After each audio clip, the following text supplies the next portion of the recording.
அதாவது நம்ம விஜயண்ணா ஆட்சிக்கு வந்ததுலேருந்து அந்த தோல்வியை தாங்க முடியாமல் கொஞ்சம் கொத்தடிமை கூட்டங்கள் எல்லாம் இவரெல்லாம் கவர்ச்சியை காமிச்சு தான் ஆட்சிக்கு வந்திருக்காங்க. இவருக்கெல்லாம் ஆட்சி நடத்தவே தெரியாது. இந்த மக்கள் எல்லாம் தற்குறி மக்களாக இருக்கிறதுனால தான் இந்த சினிமாக்காரனுக்கு ஓட்டு போட்டு அவரை தலைவராக்கி வச்சுருக்காங்க. இவர் 3 மாதத்தில் ஆட்சி கவுந்துடும், 6 மாதத்தில் ஆட்சி கவுந்துடும், மக்கள் எல்லாம் இப்போ தெரியாமல் ஓட்டு போட்டுட்டோமேனு வருத்தத்தில் இருக்காங்க. தமிழ்நாடை குட்டி சோறு ஆக்குறதுக்கு தான் இந்த தற்குறி கூட்டங்கள் சினிமாக்காரனை தலைவராக்கி வச்சுருக்காங்கிறத ஏகப்பட்ட விமர்சனங்களுங்க.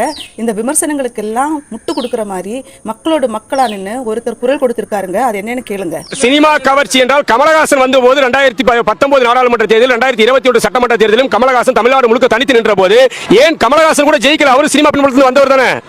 நீங்க அப்படி வெறுமனே சினிமா மோகத்தால் மட்டுமே ஜெயிச்சிட்டாருன்னு பார்த்தா இன்னைக்கு தமிழ்நாட்டில் ஏகப்பட்ட சினிமாக்காரங்க இருக்காங்க. இன்னைக்கு வந்து சரத்குமார் கட்சி ஆரம்பிச்சாரு. அந்த கட்சி எங்க இருக்குன்னு தெரியாது. விஜயகாந்தோட கட்சி நிலைமை என்னவாச்சுன்னு பாக்குறீங்க. அவர் வந்து ஒரு எதிர்க்கட்சி தலைவராக வந்து பின்னாடி காணாம போயிடுச்சு. சினிமா பின்புலம் மட்டுமே காரணம் கிடையாது. கருணாநிதியோட குடும்பத்தில் இருக்கக்கூடிய சொத்துக்களை பறிமுதல் பண்ணுங்க, அதுவே போதும். இந்தியாவின் கடனை அடைக்க முடியும். அது எப்படி சார்? ஸ்டாலினுக்கு ஓட்டு போட்டா மக்கள் நல்லது செஞ்சிருக்காங்க, சரியா முடிவு எடுத்துருக்காங்க. ஸ்டாலினுக்கு ஓட்டு போடல மக்கள் தவறு செஞ்சிருக்காங்களா? இது எவ்வளவு ஒரு முட்டாள்தனமான விஷயம். அப்ப மக்கள் வந்து உங்களுக்கு காலம் முழுக்க உங்களுக்கு கொத்தடிமையா இருக்கிறது மட்டும் தான் மக்களுடைய வேலையா? எம்ஜிஆர் சுடப்பட்டாரு.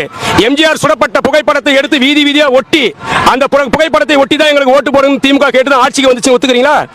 அப்ப நீங்க ஜெயிச்சா மட்டும் அது மக்களுடைய ஆட்சி, மத்தவங்க ஜெயிச்சா சினிமா மோகம் அப்படின்றது எவ்வளவு வெக்கக்கேடான ஒரு செயல் சார். 200 ரூபாய்க்காக சொம்பு தூக்குற கொத்தடிமை கூட்டங்களா? மக்களோட மனநிலை என்னன்னு புரியுதில்ல. நீ எல்லாம் ஒழுங்கா ஆட்சி நடத்தி இருந்தா எதுக்கு மக்கள் மாற்றத்தை கேட்கிறாங்க? ஒரு மாற்றத்துக்காக தான் இந்த மக்கள் ஓட்டு போட்டிருக்காங்க.